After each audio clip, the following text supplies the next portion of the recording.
Kiera Lancaster watched the auctioneer's gavel rise and knew her life was about to be sold to the highest bidder.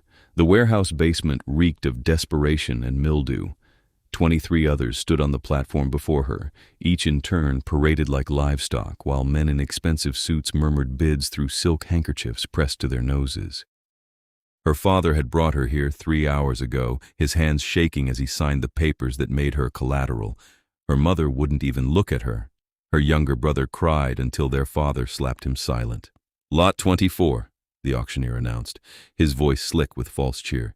"Kiera Lancaster, age 22, healthy, educated, no criminal record. Starting bid at $15,000. The room was underground, accessible only through a Korean barbecue restaurant that served as a front. She'd learned that much while waiting in the holding pen, listening to others whisper their stories. Medical bills, gambling debts, failed businesses. The reasons families brought their children here varied, but the outcome was always the same. 15,000, someone called from the back. 20, another voice countered. Kiera's legs trembled. The zip ties around her wrists bit into her skin. She forced herself to breathe, to stay upright, to preserve whatever dignity remained. 30,000. The bids climbed higher. She tried not to look at the bidders, tried not to imagine which man would own her, what he would demand, how long she would belong to him. Her father's debts totaled $47,000. He'd blown through his inheritance, maxed out every credit card, borrowed from loan sharks who threatened to take more than money if he didn't pay. So he'd brought her instead. 50,000. A new voice said. The room went quiet. Kiera's gaze jerked toward the speaker despite her best efforts. He stood in the shadows near the far wall, but even in the dim light she could see him clearly. Tall, inhumanly so, dressed in black that seemed to absorb the grimy fluorescent glow. His hair fell past his shoulders, white as bone, contrasting sharply with skin equally pale. He looked like death personified, beautiful and terrible.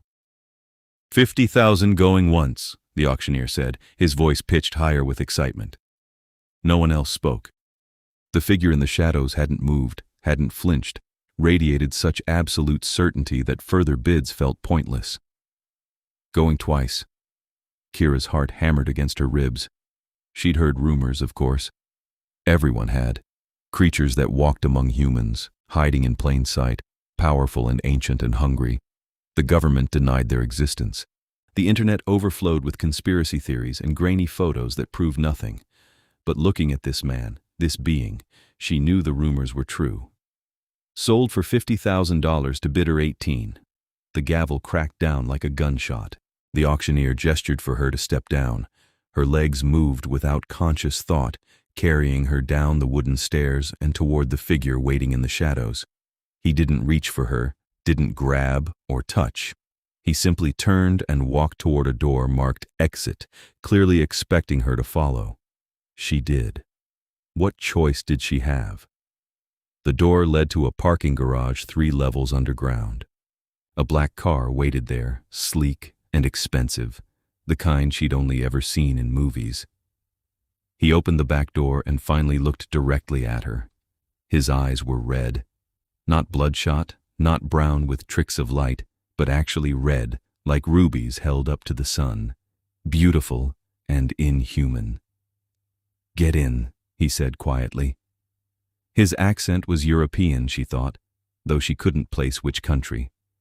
Old-world elegant, the kind that suggested centuries rather than decades. She climbed into the car because standing in the garage seemed worse than whatever awaited her inside. He slid in beside her, maintaining a careful distance, and the car began to move, though she saw no driver. They drove in silence for 20 minutes. Kiera watched the city lights blur past the tinted windows. She'd lived in Seattle her entire life, but the streets they traveled now were unfamiliar. They headed toward the waterfront, then down, impossibly down, into tunnels she'd never known existed. Finally, the car stopped. The man stepped out and held the door open. She followed him into a space that stole her breath. They stood in an entrance hall of black marble and crystal. Chandeliers hung from a ceiling 30 feet high, casting warm light across tapestries that looked medieval. The air smelled of beeswax candles and old books, nothing like the modern world she'd just left. "What is this place?" she whispered. "My home," he said. He moved toward a massive desk carved from dark wood, pulled open a drawer and withdrew a folder. The ownership papers. The same ones her father had signed, the same ones that made her property. He spread them across the desk, picked up a silver letter opener, and methodically began shredding each page into strips. Kiera stared. "What are you doing?" "Freeing you." His voice remained flat, emotionless, but his hands moved with controlled violence, destroying every page until nothing remained but confetti scattered across the marble floor. "The door is there. You may leave whenever you wish." She couldn't process his words. They made no sense. "You paid $50,000. "Yes." "And now you're just letting me go?" "Yes." "Why?" He finally met her eyes again. Up close, she could see his face more clearly. Aristocratic features, sharp cheekbones, a jaw that could have been carved from ice. He looked perhaps 30, but those eyes suggested something far older. "Because I should have done it long ago," he said. "I attended one of these auctions 20 years ago. I watched families sell their children and did nothing. I told myself it wasn't my concern, that human affairs remained separate from mine. I was wrong, so now I correct that mistake, one purchase at a time." Kiera's mind reeled. "You're a vampire." "Yes." "And you've been buying people just to free them?" "When I learn of the auctions, yes." He turned away, moved toward a side door. "There's a guest room upstairs. You may stay the night if you have nowhere else to go. In the morning, I'll arrange transportation wherever you wish." He started to leave. "Wait," Kiera said. He paused but didn't turn around. "What's your name?" Silence stretched between them. Then quietly, "Jareth Kain." "Kiera Lancaster." "I know. It was on the papers." He resumed walking, disappeared through the door, and left her standing alone in a vampire's entrance hall with freedom she didn't know how to hold. Kiera didn't sleep that night. The guest room was larger than her family's entire apartment, furnished with antiques that probably cost more than her father's debts. She sat on the edge of a 4-poster bed and tried to understand what had happened. She was free. Actually free. No strings, no hidden clauses, no expectations of servitude or worse. A vampire king had bought her and then immediately released her from any obligation. It made no sense. As dawn approached, she heard movement in the house. She ventured out, found her way down to the main floor, discovered a kitchen that blended modern appliances with that same medieval aesthetic. Jareth stood at the counter, pouring blood from a crystal decanter into a wine glass. He saw her and went very still. "I thought you would have left," he said. "Where would I go?" She moved further into the kitchen. "Back to my family? They sold me. Back to my apartment? I lost it 2 months ago when I gave everything I had to help with their debts. I have nothing. I can arrange for funds. I don't want charity." The words came out harsher than she intended. She softened her tone. "I want to understand. You said you've done this before. How many people have you freed?" 17, counting you.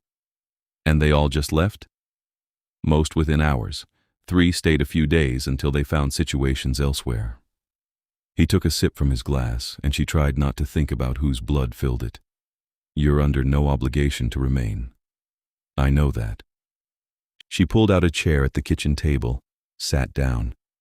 "That's exactly why I want to stay." His expression didn't change, but she saw something flicker in those red eyes. Surprise, maybe, or concern. "You don't owe me anything," he said carefully. "I know. That's the point." She leaned forward. "Everyone in my life has always wanted something from me.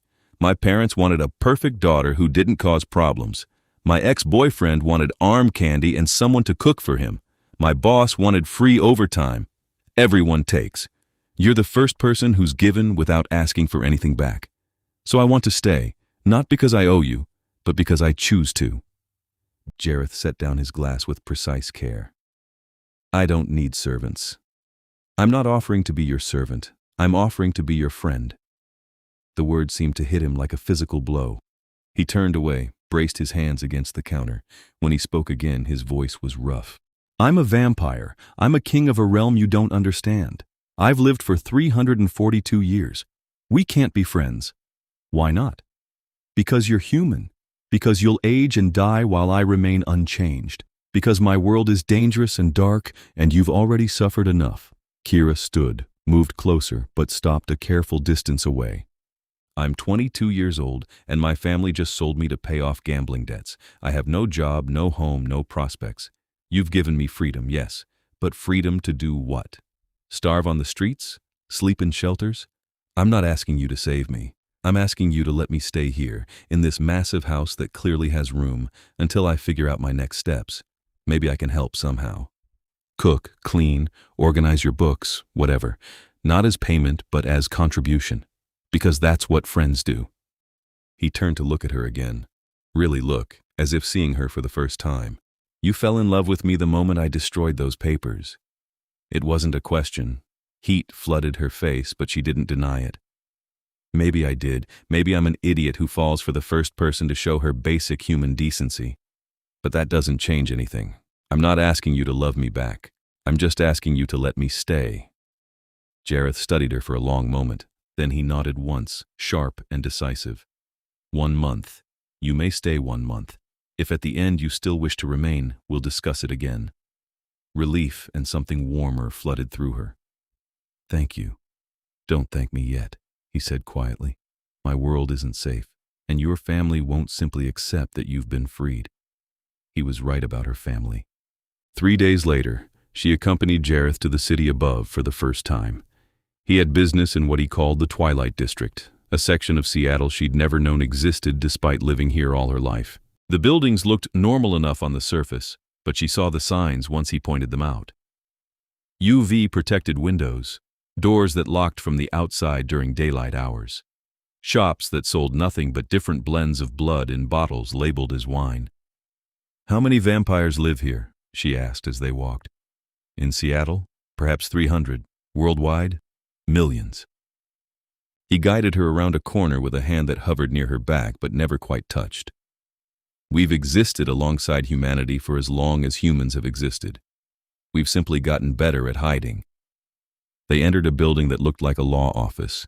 Inside, it clearly was one, though all the employees shared that same pale, ethereal appearance. Jareth spoke with a woman named Serafina about property acquisitions and legal frameworks she didn't fully understand.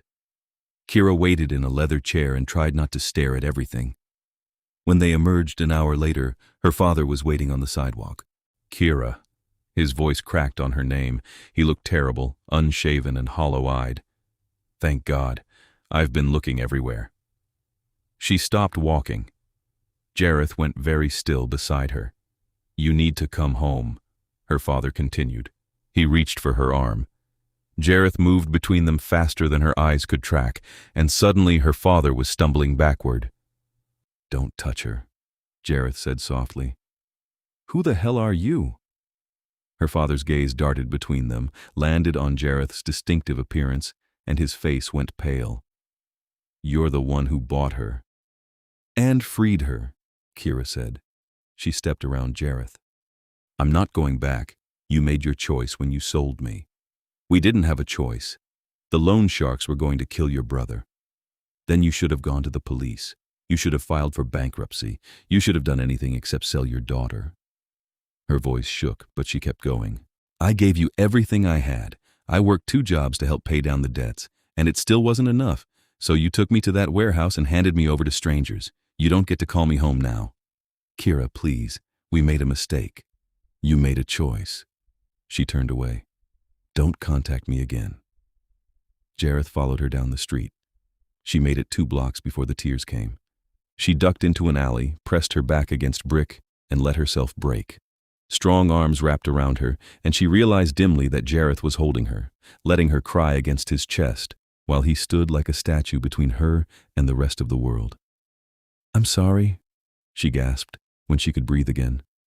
Never apologize for having feelings, he said. His hand moved carefully through her hair, the gesture awkward as if he'd forgotten how to comfort someone. Your father is weak and selfish. You deserve better. I don't have better. I don't have anything. You have a home, for as long as you want it. He pulled back slightly, tilted her face up with gentle fingers under her chin. And you have me, for whatever that's worth. It was worth everything. She saw it in his eyes, the way he looked at her as if she were something precious instead of broken. No one had ever looked at her like that before. Thank you, she whispered. He released her, stepped back, restored the careful distance he always maintained. We should return. It's not safe for you here after dark. They went home. She spent the rest of the evening in the library while he worked in his study. At midnight, he found her asleep in an armchair surrounded by books about vampire history, and he carried her to bed without waking her. She knew because she woke in darkness to find herself tucked carefully under covers, still fully dressed, with a note on the nightstand that simply read, "Sleep well." The weeks passed. Kiera learned the rhythms of Jareth's household. He woke at sunset, worked through the night managing affairs she gradually understood involved overseeing the entire vampire population of the Pacific Northwest.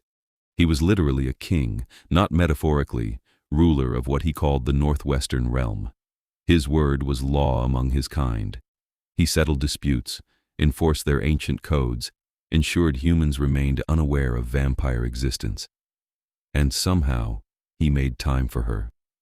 They had dinner together each night. He sat with her while she ate human food and sipped his blood from crystal glasses. They talked about everything: her childhood, his centuries, her dreams of becoming a writer, his memories of watching human culture transform. She made him laugh once, a rusty sound like he'd forgotten how, and she treasured it like gold. She wasn't his servant. She wasn't his anything. She helped around the house because she wanted to, organizing his chaotic library and occasionally cooking meals for herself that smelled good enough to make him wistful. I miss food sometimes, he admitted once. The blood sustains us, but tastes of nothing but survival. What would you eat if you could? She asked. Strawberries, he said immediately. I remember strawberries in summer, warm from the sun, so sweet they made your teeth ache. I haven't tasted one in over 300 years. She filed that information away, though she didn't know what she could do with it. The man was dead to all human pleasures. Nothing could change that. The month ended. He didn't mention it. Neither did she. She simply stayed, and he let her, and the careful distance between them gradually shrank. He touched her shoulder when he passed her in halls. She leaned against him while they watched old movies. He read aloud to her from books in languages she didn't understand, and his voice wrapped around her like silk. She fell more in love with him every day, and she was almost certain he felt the same, though he never said it. Then her family ruined everything. She was alone in the house one evening, a rare occurrence since Jareth was meeting with his council. Someone knocked on the door. She looked through the security feed and saw her mother standing in the tunnel outside, looking small and tired.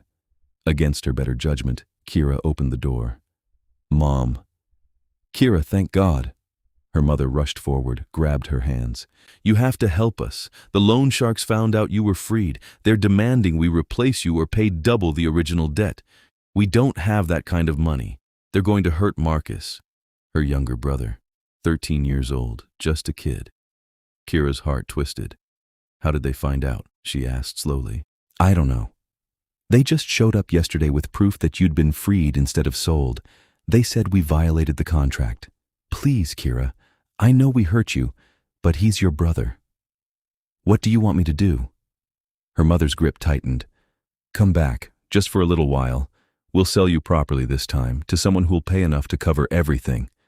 Kiera yanked her hands away. You want to sell me again? We don't have a choice. You always have a choice.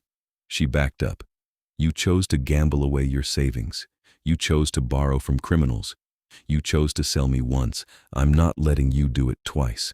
Then your brother dies, her mother screamed. Is that what you want? Can you live with that? Kiera couldn't breathe. The walls pressed in around her. Before she could answer, Jareth appeared in the doorway, his face carved from ice and fury. Get out, he said to her mother. This is between family. Get out of my home before I throw you out." His voice dropped to something that vibrated with ancient power. "You have no claim on her. You relinquished all rights when you sold her like property. If you or anyone from your family comes near her again, I will ensure the consequences are severe." Kiera's mother looked at her one last time. "Please, go," Kiera whispered. "I can't help you. I'm sorry, but I can't." Her mother left. The door sealed behind her with a heavy thunk. Jareth turned to Kiera, and the fury melted into concern. "Are you all right?" "No." She sank onto the floor, wrapped her arms around her knees. "She wants to sell me again, her own daughter, twice." Jareth knelt beside her. "She can't. I destroyed the contracts. You're free." "What about my brother? What if they really hurt him?" "Then your parents will face the consequences of their choices, not you." He touched her face, brushed away tears she hadn't realized were falling. "You can't save people who won't save themselves. You can only protect yourself and build something better." "I don't know how," she admitted. "Yes, you do. You've been doing it every day since you chose to stay." His thumb traced her cheekbone. "You're stronger than you know, Kiera." She leaned into his touch. "I love you. I know I shouldn't. I know it's complicated and probably stupid, but I do. I love you." For a long moment, he didn't respond. Then he pulled her close, pressed his forehead against hers, and breathed her in like she was oxygen. "I know," he said quietly. "I've known for weeks, and I'm a coward because I feel the same and haven't said it. I love you. I love your strength and your kindness, and the way you've brought warmth into this cold house. I love you, and it terrifies me because you're human and fragile, and I could lose you so easily." "You won't lose me," she promised. "Not to your family," he agreed. "But to time, eventually, to age and illness, and all the things that claim human lives." She pulled back enough to look at him. "Then give me what you have. Make me like you." "No." The word was immediate and absolute. "I won't damn you to this existence. It's not damnation if I choose it. You don't know what you're asking. To become vampire means leaving humanity behind. It means drinking blood to survive. It means watching everyone you know age and die while you remain frozen. It means centuries of darkness. It also means centuries with you," she said, "if you'll have me." He closed his eyes. "Kiera, I'm not asking right now. I'm just saying it's what I want eventually when you're ready to believe I mean it." She kissed his forehead gently. "I love you, Jareth Kain. I'll love you as a human for as long as I have, and I'll love you as a vampire for as long as you'll let me after that. You don't have to decide anything tonight." He held her like she might disappear, and she held him back like he was the only solid thing in a tilting world. Her family tried one more time. They sent her brother, Marcus, showed up on a Tuesday evening while Jareth was working with Serafina on legal documents in the study. Kiera answered the door to find her 13-year-old brother with a black eye and split lip.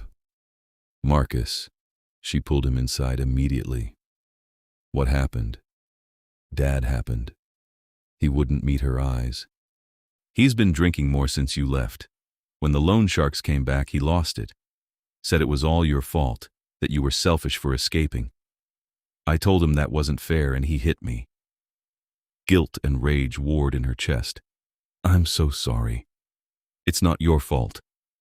Marcus finally looked up. "That's why I'm here. Mom and Dad sent me to convince you to come back, to guilt trip you about family loyalty. But I don't want you to come back. I want to know how you got out." Kiera blinked. "What?" "You escaped. You were sold and somehow you got free. I need to know how, because I need to do the same thing." His voice cracked. "I'm next, Kiera. They're already talking to the auction people. They're going to sell me to pay off what they still owe." Horror washed through her. "No." "Yes. So please, tell me how you did it." Before she could answer, Jareth appeared in the hallway. Marcus took one look at him and went white. "You're a vampire." "I am." Jareth studied the boy with those unnervingly perceptive eyes. Your family sent you to manipulate your sister. Yes, but I don't want to do what they want. I want to help myself. Marcus stood straighter despite his obvious fear. Will you buy me too? Silence fell like a hammer. Jareth looked at Kiera. She saw the question in his face. She nodded. Yes, Jareth said. When is the auction? Tomorrow night, same place. Then I'll be there. He moved closer, crouched to look Marcus in the eye. But understand this. I will buy you and immediately free you just as I freed your sister. You'll owe me nothing. However, you're 13. You can't simply walk away into freedom. You'll need a guardian, somewhere safe to live, someone to ensure you finish school and have a future. Are you willing to stay here for those purposes? Marcus looked at Kiera. Will you be here?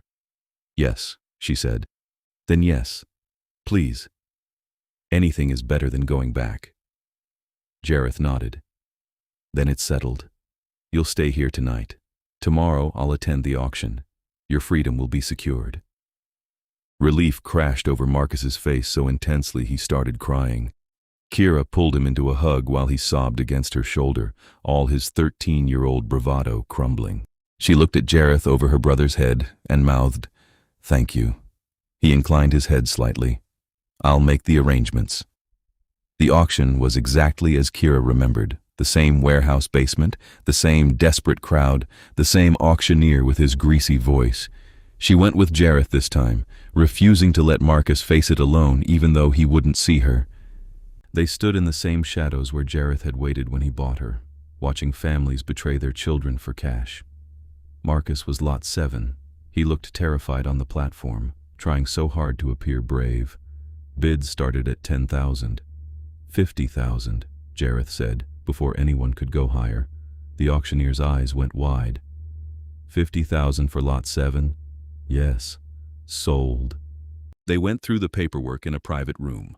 The auctioneer handed over the ownership documents with trembling hands, clearly recognizing Jareth from before. Pleasure doing business? No, Jareth said coldly. There's no pleasure in this. You trade in human misery. Remember that. They collected Marcus and left. In the car, her brother stared between them with wide eyes. You just destroyed the papers like they were nothing. They are nothing, Jareth said. They should never have existed in the first place. How many people have you done this for? 18, counting you and your sister. Marcus absorbed this. Thank you. I don't know how to repay. You repay me by living well, by finishing school and building a future and never becoming the kind of person who sees other people as commodities. Jareth's voice was firm but not unkind. Can you do that? Yes, sir. Good. They brought Marcus home. Kiera got him settled in a guest room 2 doors down from hers. She showed him the bathroom, the kitchen, the library. He looked overwhelmed and exhausted and hopeful all at once. Is this real? He asked quietly. Or am I going to wake up tomorrow and still be there? It's real, she promised. You're safe now. We both are. After Marcus fell asleep, she found Jareth in his study, staring at documents spread across his desk. She knocked on the open door. Come in, he said without looking up. She entered, closed the door behind her. Thank you for saving my brother. I couldn't let them do to him what they did to you. He finally met her eyes. But this complicates things. He's a child. He'll need stability, schooling, a normal life. This house is many things, but normal isn't one of them. We'll figure it out, she said. Together. Jareth smiled slightly. Together. I like the sound of that. She moved behind his desk, looked at the papers. They appeared to be blueprints for a building. What's this? A project I've been considering for some time. A shelter, specifically designed for people like you and Marcus. People who've been freed from debt slavery but have nowhere to go. Somewhere they can live safely while rebuilding their lives. He traced one of the lines on the blueprint. I have the resources. I've simply lacked the courage to act. What changed? She asked, though she already knew. You did. You showed me that freedom without support is just abandonment. The people I've freed over the years, I sent them out into the world with money and good wishes, but no foundation, no family, no community. I can do better." He looked up at her. "We can do better." Kiera's heart swelled. "You want me to help? I want you to co-create it with me. Design the programs, decide what people need, make it a real home rather than just another institution." His voice was steady, but she heard the vulnerability underneath. "If you want that, if you want to stay." "I've wanted to stay since the moment you destroyed my papers," she said. "I'm not going anywhere." He stood, pulled her close, kissed her for the first time. It was gentle and desperate all at once. 3 months of denied longing finally given permission. She melted into him, wrapped her arms around his neck, kissed him back with everything she had. When they finally broke apart, he pressed his forehead to hers. "I love you, Kiera Lancaster. I love you too," she whispered back. Her family made one final attempt 3 weeks later. They showed up with lawyers, claiming that the auction contracts had been illegally voided, that Kiera and Marcus were still legally bound to serve out their purchased terms. The lawyers presented forged documents suggesting Jareth had agreed to long-term service contracts when he made the purchases.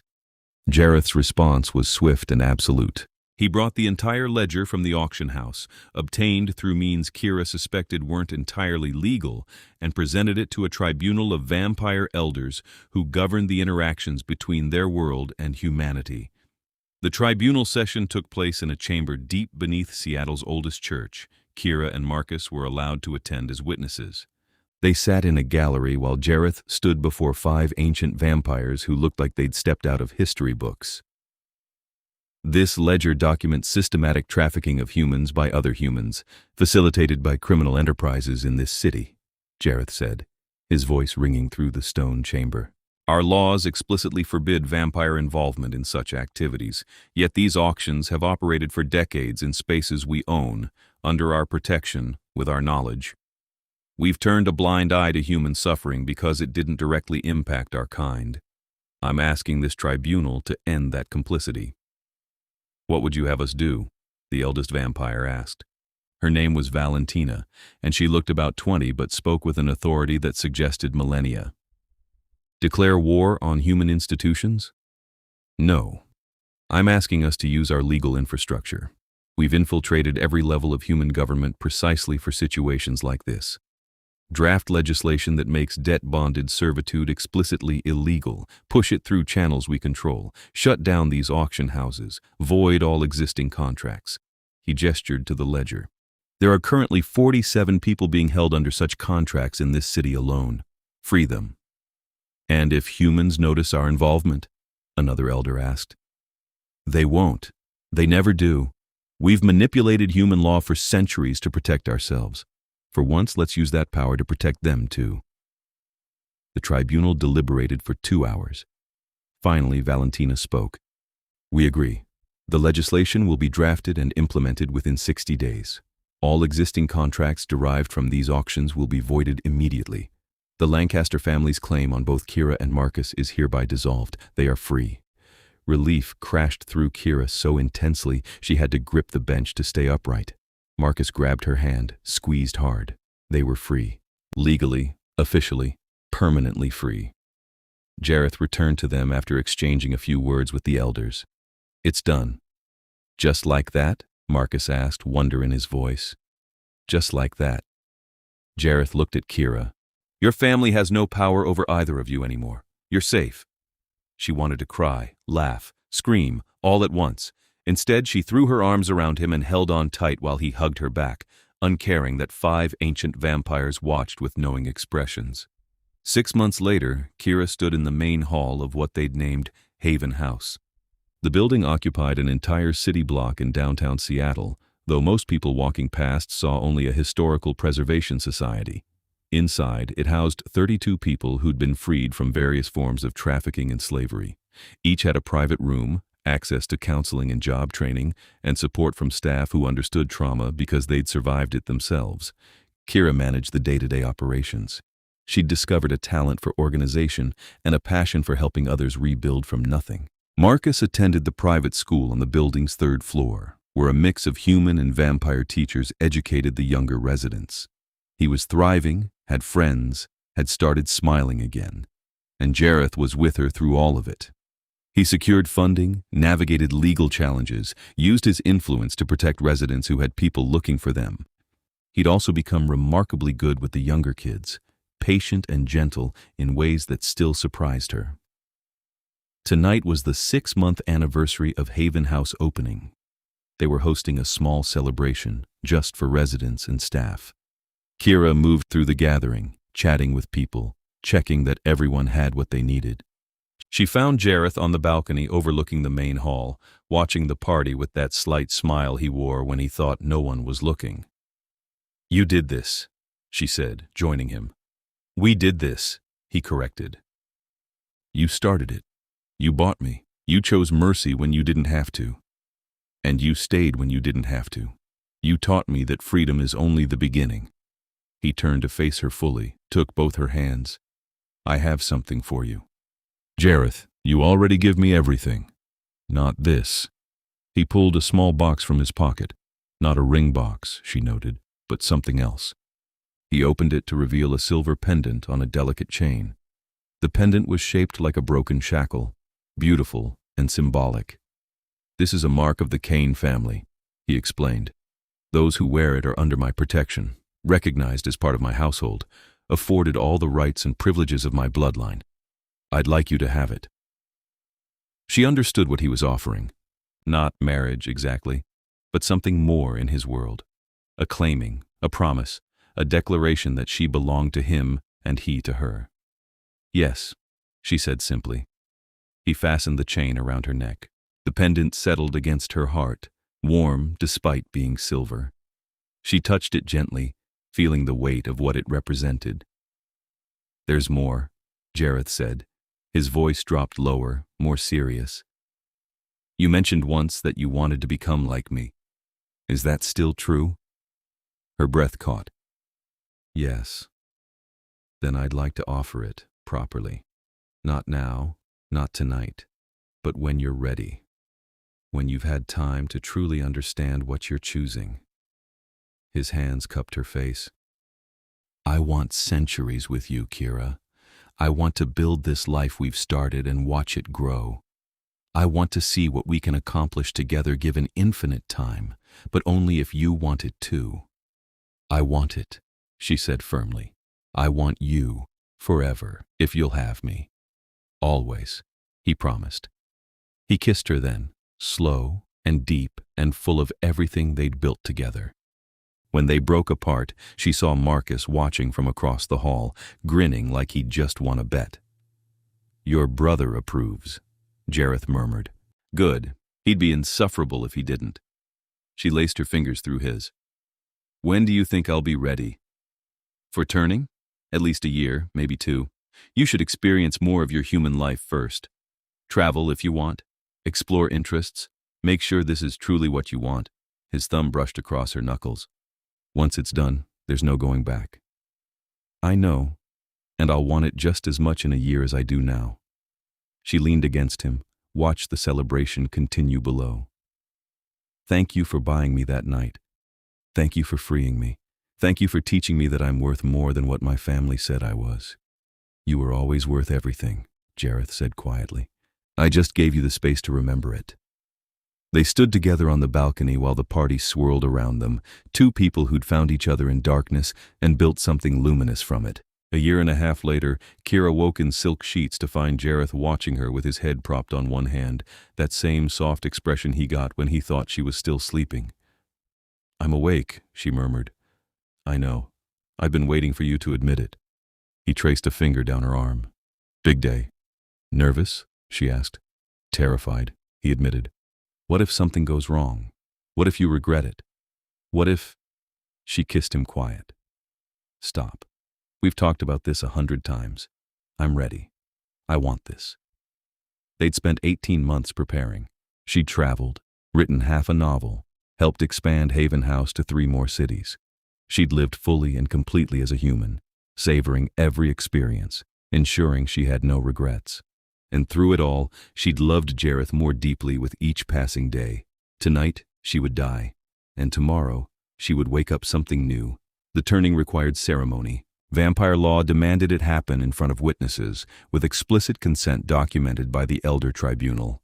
So at sunset, they returned to that stone chamber beneath the old church. The 5 elders waited, along with Marcus, now almost 15 and already taller than Kiera. Seraphina was there too, and a handful of others from Jareth's circle. Kiera Lancaster, Valentina intoned, "You've requested transformation into vampire kind. Do you understand this is permanent and irrevocable?" "I do," Kiera said clearly. "You've been given 18 months to consider, and yet you still choose this path?" "I do." "Then let it be witnessed and recorded. Jareth Kain, King of the Northwestern Realm, will sire Kiera Lancaster on this night. Should she rise tomorrow at sunset, she will be recognized as vampire, afforded all rights and protections of our kind, bound to our laws and our ways." Jareth took her hand. "Ready? With you? Always." The ceremony itself was private. They returned home, to his bedroom, their bedroom now. He'd explained the process clinically a dozen times, but now that the moment had arrived, his hands shook slightly as he pulled her close. "I love you," he said. "I love you too. Now stop stalling and bite me." He laughed, a real laugh, and kissed her forehead, then her cheek, then her jaw. His lips trailed down to her throat, and she felt his fangs extend against her skin. One last moment of humanity, one last heartbeat as a mortal woman. "Don't be afraid," he whispered. "I'm not," she said honestly. He bit down. Pain flared bright and sharp, then melted into something else entirely. She felt her blood flowing out, felt her life draining away, felt herself dying in the arms of the man she loved. It should have been terrifying. Instead, it felt like finally coming home. She lost consciousness as her heart gave its final beat. Waking was strange. Kiera opened her eyes to complete darkness, but could see perfectly. Every detail of the bedroom stood out in sharp relief, from the grain in the wooden ceiling beams to the individual threads in the curtains. She heard the city above, miles of tunnels away, heard conversations and car engines and someone's phone playing music, and she was so hungry. "Easy." Jareth appeared beside the bed, holding a crystal glass filled with blood. "Drink slowly." She grabbed the glass and downed it in 3 swallows. The hunger receded slightly, and her mind cleared enough to think. "Is it always like this?" "The hunger?" "Yes, for the first few years. You'll learn control." He poured another glass from the decanter on the nightstand. "How do you feel?" She took stock. Stronger, definitely. Faster, if the way she'd moved for the glass was any indication. Her senses were overwhelming, feeding her more information than she knew how to process. And underneath it all, a bone-deep certainty that she was different now. Other, changed in fundamental ways. "I feel like me," she said slowly. "But more. Like I was only half awake before, and now I can finally see clearly." Relief flooded his face. "Good. Some people feel disconnected after turning, like they've lost something essential. I was worried." She kissed him, cutting off his worry. "I haven't lost anything. I gained everything." She pulled back, noticed his expression. "What?" "You're even more beautiful like this," he said quietly. "I didn't think that was possible." She looked down at her hands. Her skin had paled to that same white all vampires shared, though her fingers were still hers, still familiar. "I want to see." He led her to a floor-length mirror. She stood before it and studied her reflection. The woman looking back was definitely her, but transformed.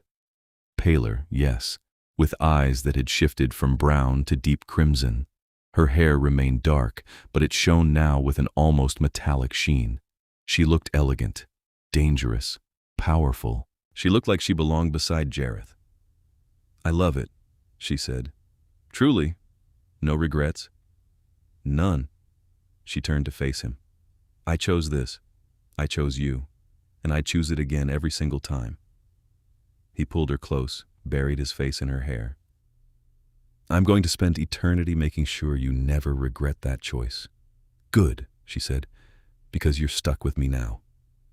5 years passed in a blur of blood and learning and building. Kiera mastered her new vampire nature with surprising speed, though she still occasionally misjudged her strength and broke door handles or shattered glasses. Marcus graduated high school and started college, studying social work because he wanted to help others the way they'd helped him. Haven House expanded to 12 cities across North America, freeing hundreds and providing real paths to rebuilt lives. And Kiera and Jareth were happy. Deliriously, impossibly happy. They worked together every night, managing the growing network of shelters. They fought sometimes, passionate arguments about strategy or philosophy that always ended in laughter or kisses or both. They traveled, exploring parts of the world Jareth knew intimately, and Kiera was seeing for the first time through vampire eyes. They made love in castle ruins and modern hotel rooms, in their own bed and once, memorably, on the balcony of Haven House after everyone else had gone home. They were partners in every sense of the word. 6 years after her turning, Jareth proposed. Not with a ring, but with a crown, a delicate circlet of silver and rubies that marked her as queen in truth, not just courtesy. She accepted in their bedroom, wearing nothing but moonlight and his love, and they were married a month later in a ceremony that blended vampire tradition with human warmth. Marcus walked her down the aisle, looking proud and grown up at 20. Valentina officiated. 200 vampires attended, along with a handful of humans who'd proven trustworthy enough to learn the truth. The ceremony lasted 4 hours and involved blood oaths and ancient words in languages Kiera was still learning. But the important part was simple. She and Jareth promising forever to each other, and actually having forever to fulfill those promises. 10 years after the night he'd bought and freed her, Kiera stood in the rebuilt Haven House main building, the original location that had started everything. They were celebrating a decade of operation, marking 10 years of freedom for over 2,000 people. The celebration was massive, spilling out across multiple rooms, with former residents who'd rebuilt their lives returning to share their stories. Jareth found her in the library, where she'd escaped for a moment of quiet.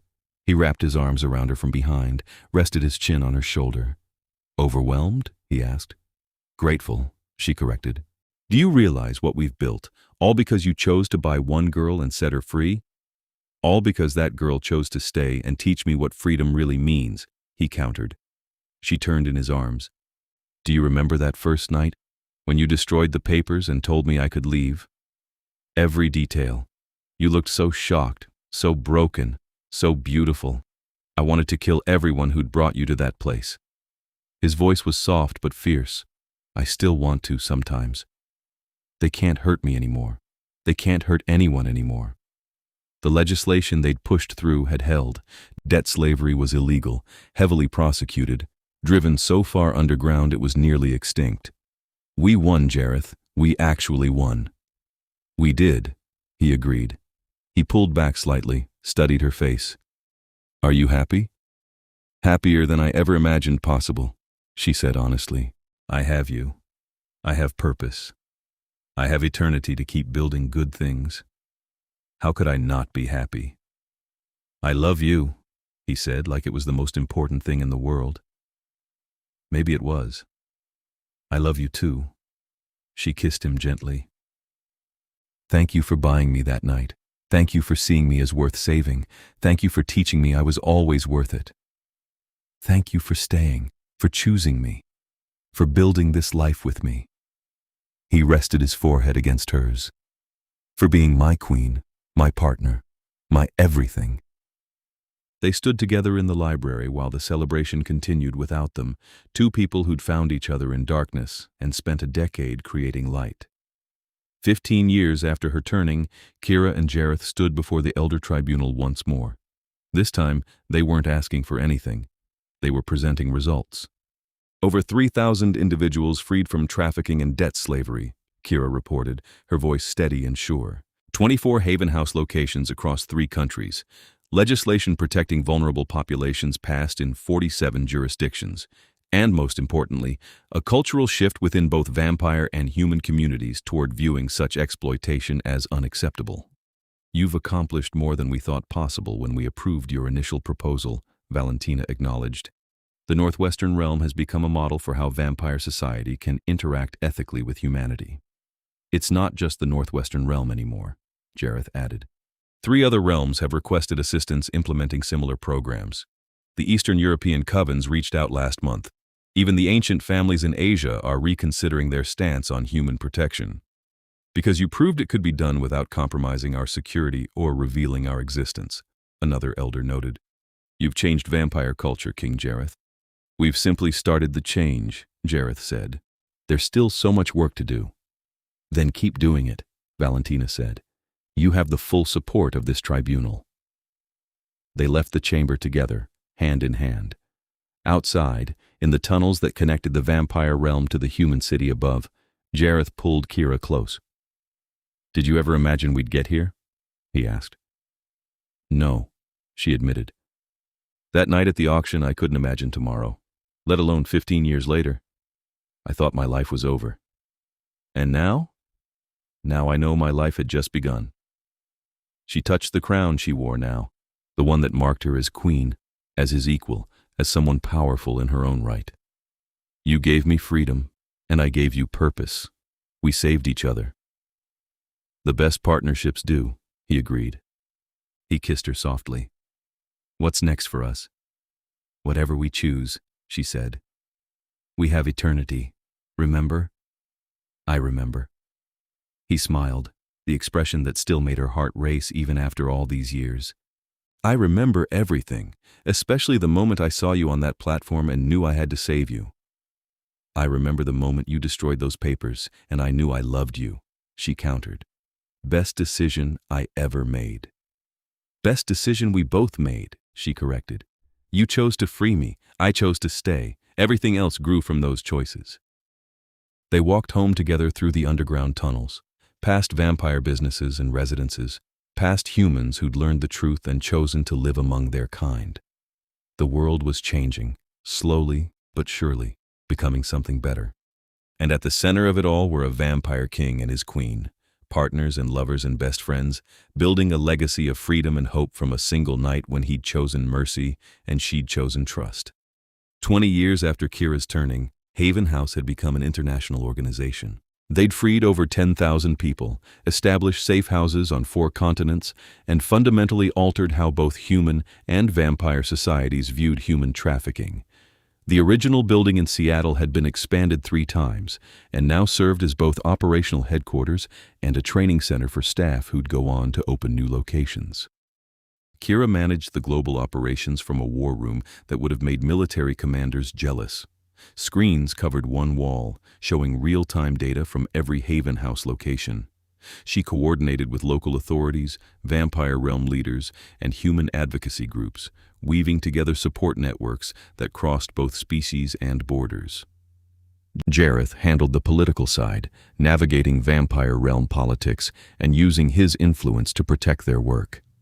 He'd become one of the most respected leaders in vampire society, known for his progressive policies and unwavering ethical standards.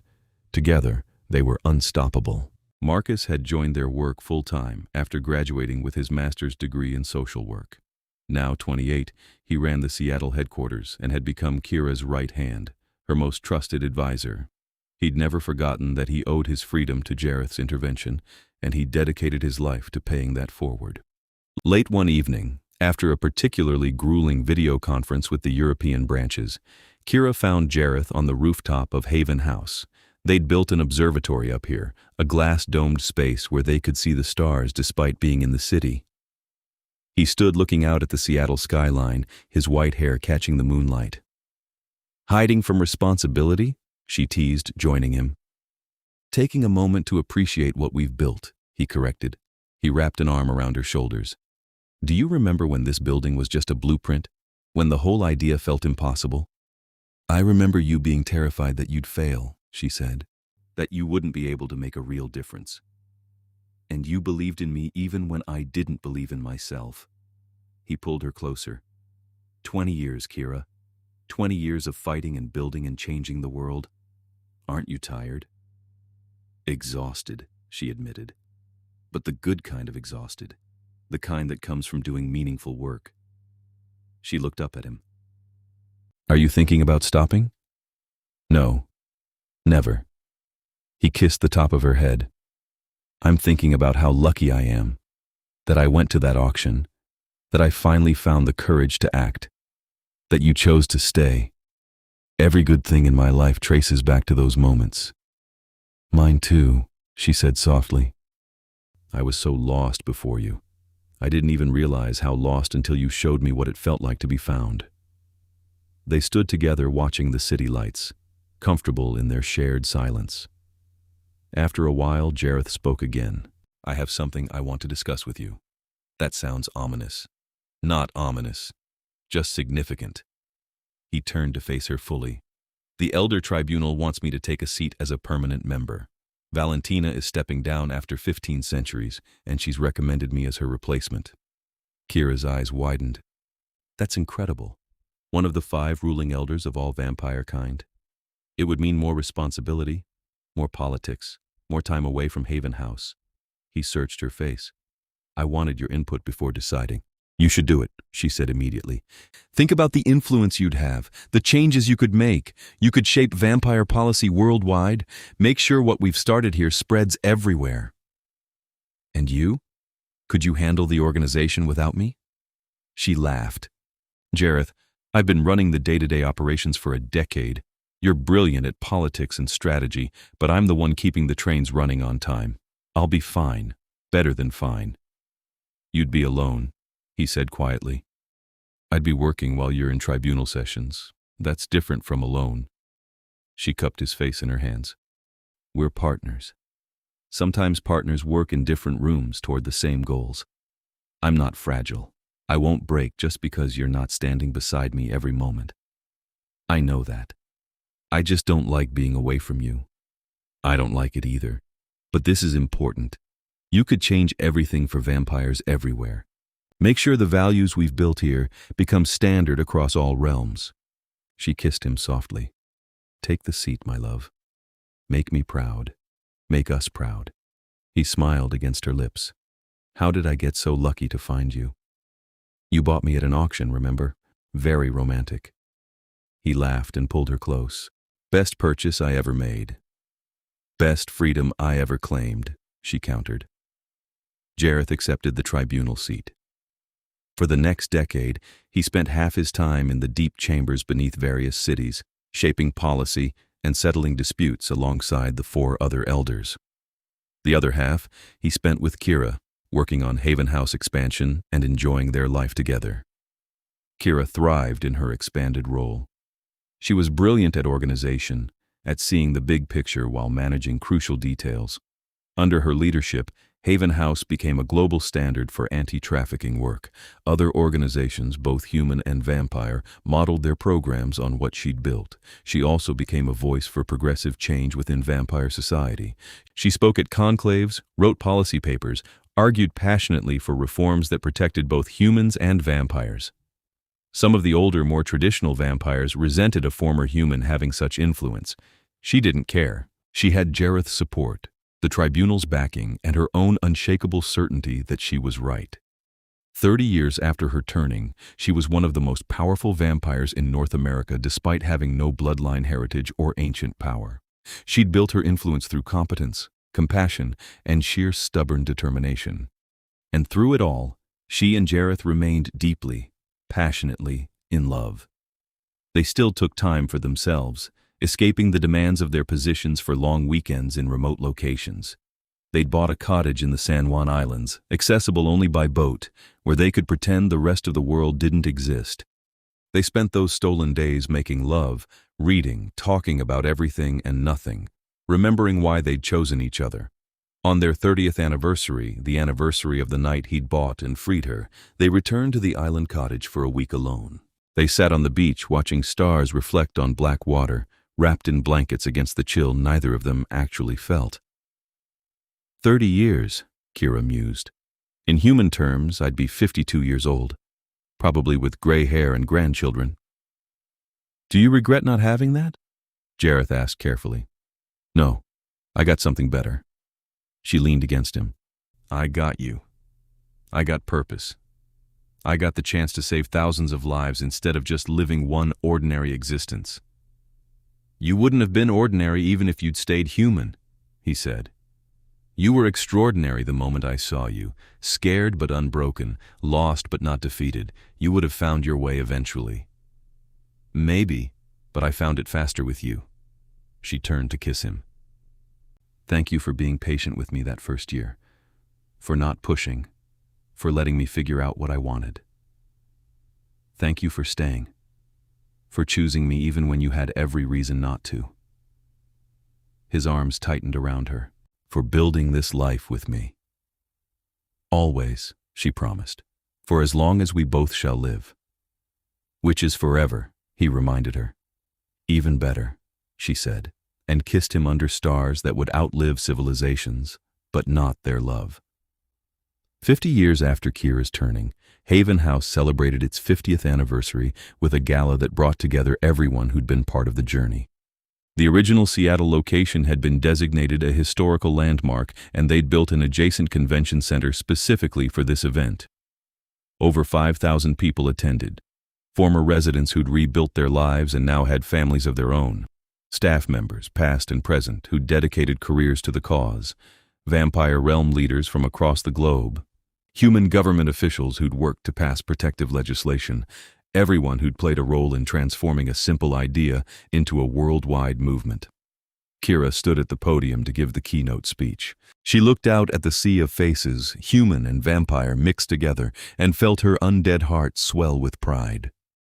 50 years ago, she began, I stood on an auction platform while strangers bid on my life. I was 22 years old, broke, frightened, and convinced my story was over.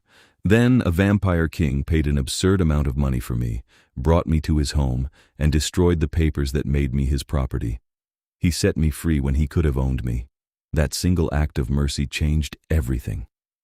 She found Jareth in the crowd. He stood near the back with Marcus, who was now 50 and graying but still deeply involved in their work. Jareth's red eyes met hers, and she saw the same love burning there that had been present for half a century.